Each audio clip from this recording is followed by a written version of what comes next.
En général, les personnes qui veulent perdre du poids vont soit se lancer dans des régimes stricts ou spécifiques comme diète cétogène, régime sans gluten ou je ne sais quoi d'autre, soit bah, ils vont être disciplinés la semaine et se relâcher le week-end en croyant que bah, les calories du week-end ça compte pas, ou alors encore pire, ils vont se concentrer soit sur la qualité des aliments, soit sur la quantité. Et ça c'est un gros problème parce que souvent j'entends, donc quand je parle avec des personnes qui veulent perdre du poids, en général, bah, elles rentrent dans deux catégories. Soit c'est des personnes qui se disent je compte mes calories, mais bah, je mange un peu ce que je veux, mais je fais une diète flexible.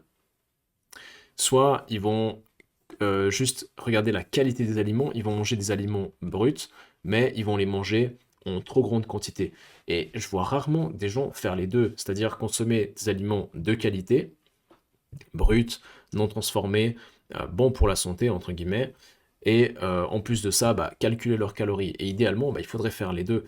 Et dans cette vidéo, je vais t'expliquer trois astuces majeures qui vont te permettre de perdre du gras très facilement, de manière quasiment automatique, sans avoir besoin de tout calculer au millimètre près.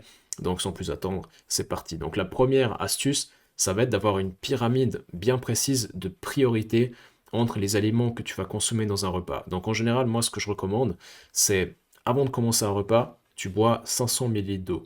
Tu attends peut-être 5 minutes et ensuite tu passes sur la source de fibres et ensuite la source de protéines et après, si tu as encore faim, tu combles avec la source de glucides. Ça, c'est à condition que dans ton assiette, bah, tu aies une répartition assez visible des sources de protéines, fibres et glucides. Donc, qu'est-ce que ça voudrait dire dans une assiette? Tu as par exemple bah, des légumes, du blanc de poulet et des pâtes. Bah, en fait, tu vas commencer par les légumes, ensuite tu vas manger ton blanc de poulet, et après tu vas manger tes pâtes ou ton riz ou n'importe quelle autre source de glucides. Ah, ça, c'est accompagné de la deuxième astuce qui est de faire durer son repas plus longtemps.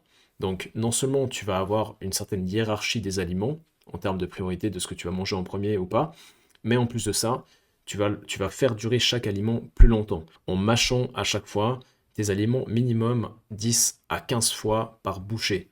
Et il faut que tu prennes le temps de constater les saveurs, il faut que tu prennes le temps de constater les textures, les sensations, savoure ton plat.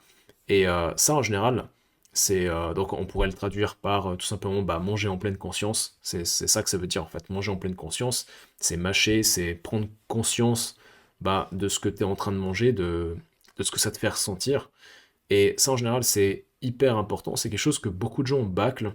Et moi-même, je suis le premier à être coupable de ça, hein. Quand je mange, en général, je suis soit en train de regarder mon téléphone, soit en train de bah, continuer un peu de travailler parce que bah, voilà, j'ai envie d'avancer dans ma vie. J'ai envie de faire certaines choses que j'aurais pas forcément le temps de faire si je les faisais pas pendant que je mange. Mais ça, c'est une grosse erreur parce qu'en général, quand tu manges pas en pleine conscience, il y a de fortes chances que tu surconsommes tes calories parce que, en général, les signaux de satiété, ils vont prendre entre 20 et 30 minutes avant d'atteindre ton cerveau. En gros, les signaux de satiété, bah, ils viennent du niveau d'étirement dans ton estomac. Et quand ton estomac il est bien étiré, donc il ressent qu'il est plein, bah, il envoie un signe au cerveau comme quoi bah, il est plein et donc tu peux t'arrêter de manger. Et ça, ce signal, il va monter, enfin il va prendre 20 à 30 minutes à monter, donc c'est la raison pour laquelle il faut que tu manges en pleine conscience, que tu prennes ton temps.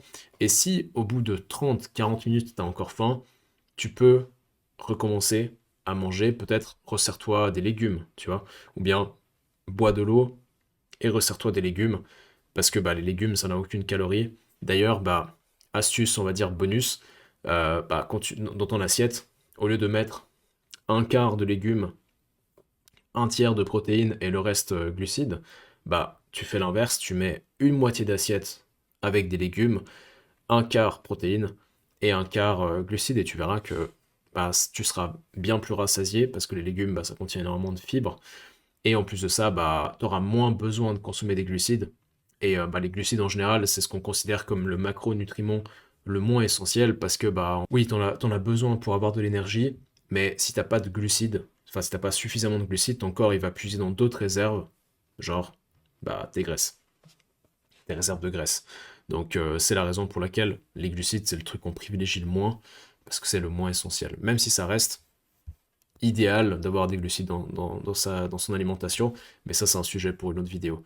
Et finalement, un troisième conseil qui va plus ou moins de pair avec ce que je viens de te dire là, ça va être de manger à ce qu'on appelle 80% de satiété. C'est-à-dire que quand tu vas manger ton repas, tu vas prendre ton temps, et au bout d'un moment, tu vas arriver à un stade où tu vas te dire, ah, en vrai, là, je suis bien, je pourrais m'arrêter de manger, mais je pourrais continuer, et si je continuais à manger encore quelques bouchées, bah là je serais 100% plein, genre je serais 100% satisfait. Mais si je m'arrêtais maintenant, je serais pas frustré.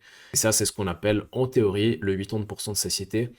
Et ça, c'est une technique très efficace pour perdre du poids parce que bah, tu peux manger en fait un peu ce que tu veux techniquement, mais si tu le fais en pleine conscience et que tu t'arrêtes à 80% de satiété, bah, tu as de fortes chances que ton quota calorique ne soit pas complètement dépassé, quoi.